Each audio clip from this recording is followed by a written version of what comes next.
Billy is never married in his life, and suddenly don't ask me why, at the death of his law partner at the funeral, he finds it a good moment to ask his girlfriend, who's 1/3 his age, to get married.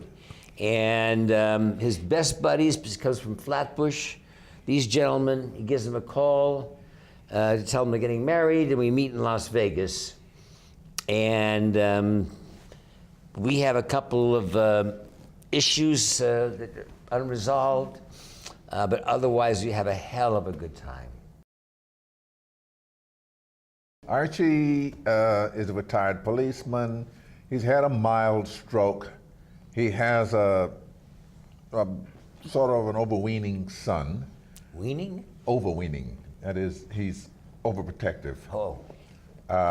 Who really restricts his activities because of this.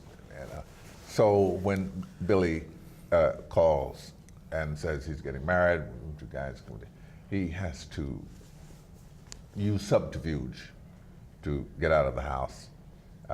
And he wins quite a lot of money in Vegas. So he's the financier of the big party. Old friends from Flatbush and Flatbush 4, and as Michael says, we have a couple of issues, unresolved issues over women and stuff in the past, not to give it away, and then we resolve it when we're there, more or less, and I'm grieving because my wife just died, and they sort of convinced me they tricked me into going to Vegas, I guess, or I think it is, and I'm mad at him, so Michael's character, so I don't want to really run into him, but I see him at the airport, and we go anyway, and then we meet Mary Steenburgen's character, and she sort of says you should stay, so I wind up staying because I tell him you know what, I'm not gonna ruin my time here because I know my wife would want me to stay here. And so they say, now I'm gonna party. I play Sam, who's retired and living in a retirement community in Florida.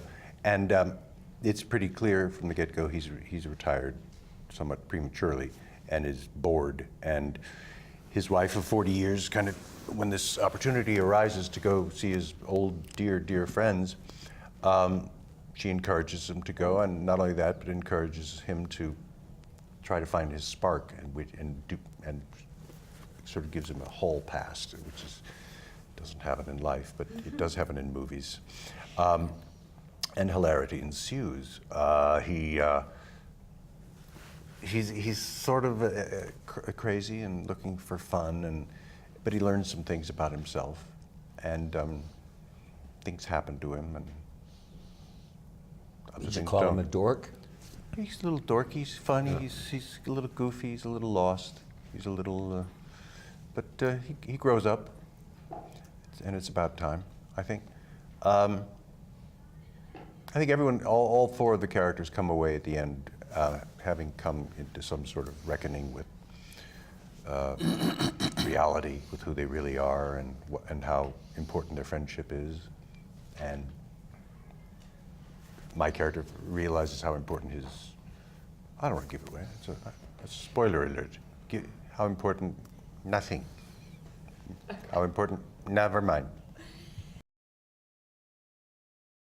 For me, it's an opportunity to work with actors whom I've venerated for many years, whose work I've actually enjoyed, and it's like, oh boy, I get a chance to dance with these guys.